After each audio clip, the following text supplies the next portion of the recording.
gonna do another one of my feet walking by. No, I don't like my feet. Hey guys, Tim Reed, Reedwood Creek Farm. Good to see you again. Good to see you, right? Good to see you. Right, Levi? Yes, sir. Yes, sir. Today we're out in the garden. No, this is the orchard garden life. Beautiful spring day.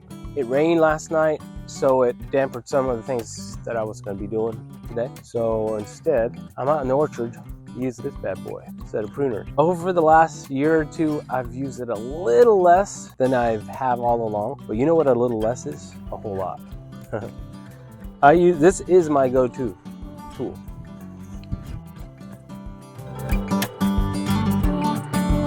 Can you hear me now?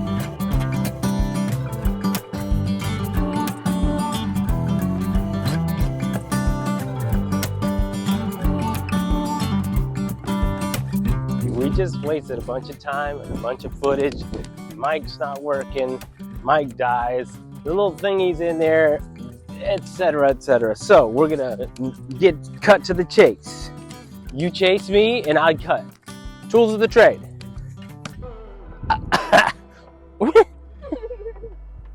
Pruners, my favorite tool. Yes, sir? You wanna tell me something?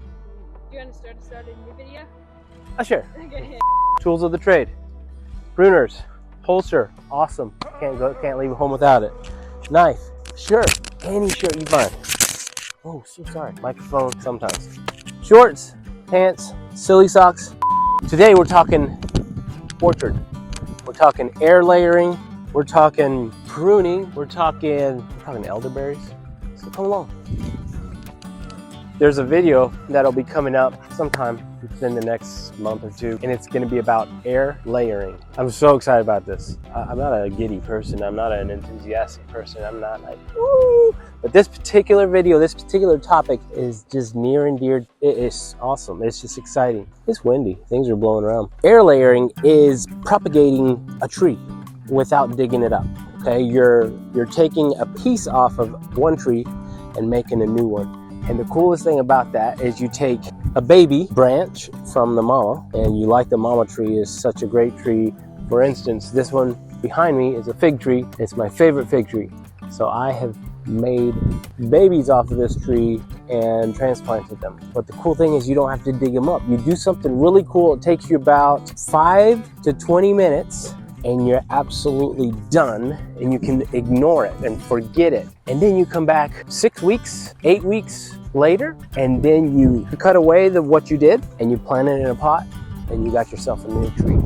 Awesome concept. Now, I'm gonna show you 2 instances where I forgot to remove what I had done in that 5 to 10 minute period last year. Those 6 weeks turned into 8 weeks and to a full year. And now watch this. I'm about to show you a little apple tree. I tried to air layer a shoot that was coming down from the bottom of the trunk. It's also called marcotting. I don't know if that's how you say it, but something in New Zealand, Australia, some cool video. Look up air layering. Much better video than this. But I'm still excited and I'm introducing you to the concept. So come along. Right here, apple tree. I don't know if we live in a hot zone or what, but apples don't do so hot. However, we keep trying. But my point in this video is showing you a sample, an example of an air layer. This thing, I'll explain what I did later on, but I did what I did, and this tree survived a full year. So all I have to do is prune underneath, wham, and then you will see me put it in a fresh pot with fresh dirt, and we got ourselves an apple tree from this particular tree. This kind, but this literal clone, immediate daughter of this tree. So you like the mother, it's like with animals. Like a cool dog, well, you want its descendants, right? To make it. Ooh, well, that's an example. Come along for another example. Figs, awesome, we love them. I love them. A lot of my kids love them. We eat them fresh off the tree in late summer. We don't even preserve them because we just eat them so quickly. But you can freeze them. You can make preserves out of them. You can make jellies, fig Newtons, fig pies. See all of these young shoots? They just want to show up, say, hey, we want to play, we want to grow up and whatnot, but I typically would cut these back and say, no, let's let the main trunks do the job, and then off of it, let the fruit grow, and then a little bitty, I don't see any right now. Oh, here's one. See it over here? Oh, here's some more. See? Little figs. They're hard little balls, but they'll grow up. My point in not pruning these back is that I'm going to air layer right here and turn this fluffy branch with a nice straight stick, and my hand would be a root ball that I would eventually cut off, and then that root ball, this whole plant would come into a pot. So cool. Well, look at this. Right in here, this little fella, I'm gonna actually do it on film. You ready? I don't know if I should. Should I, Steve? Yes, sir. All right, this little fella, it's spring right now. It's April 3rd of 2024. So last year I did this 7 times on this tree, and I think 5 of them survived. Super high success rate. This particular one, this might have been number 7, but I eventually forgot about it, and here it is. But look how cool. It's growing leaves. So I'm about to cut it right underneath. So there's this little branch, and it's got this little setup here. I'll explain it later. But I'm gonna prune underneath it. How did I get there?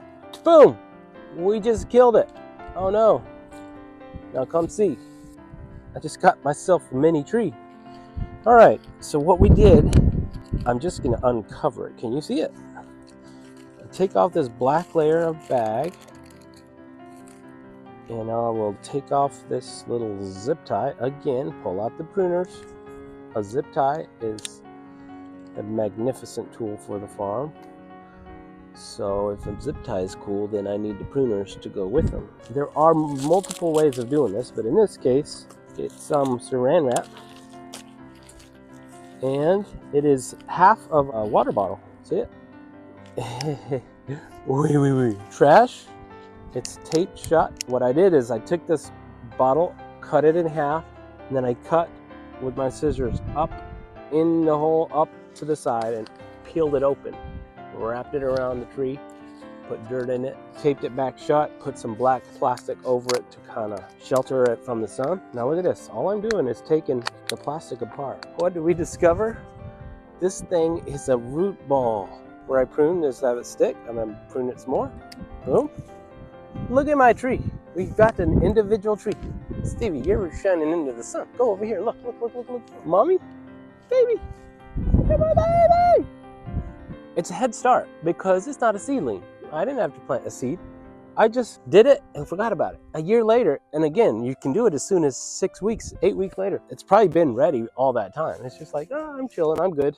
I guess a little bit of rain that got in through the top of that plastic kept this moist enough to keep this alive. But what's cool is it doesn't even have to. The roots developed because of something I did to the branch, but the life was still coming through the main branch until now. I just cut it off. So let's go plant this bad boy. That's the little guy. This is another tree I'm gonna do it to.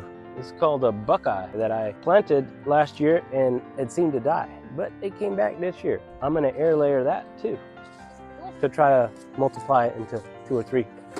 This one will do. I'll just go find me some dirt from anywhere in the garden. Found some right here. Little mixy moo. Remember my video where I said, you mean you just plant it in the hole? Pretty much. I mean, you can get it wrong, sorta, but think.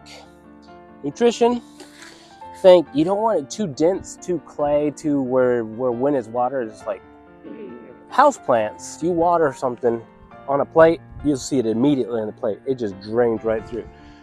Other plants don't need it. That see-through, yeah, all these terms that I don't know. This one, I'm just kind of putting some dirt together, you know what I mean? And I love the final touch is always mulch. Why? Just to retain the moisture in this little guy. Look at this. So how about you come see what I'm doing?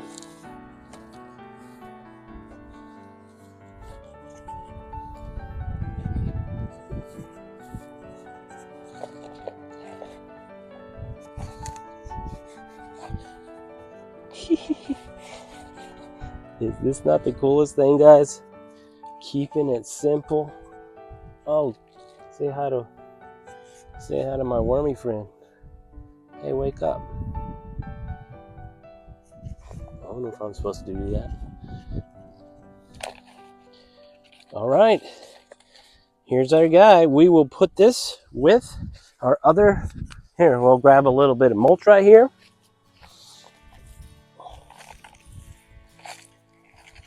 And put this with our other miscellaneous trees.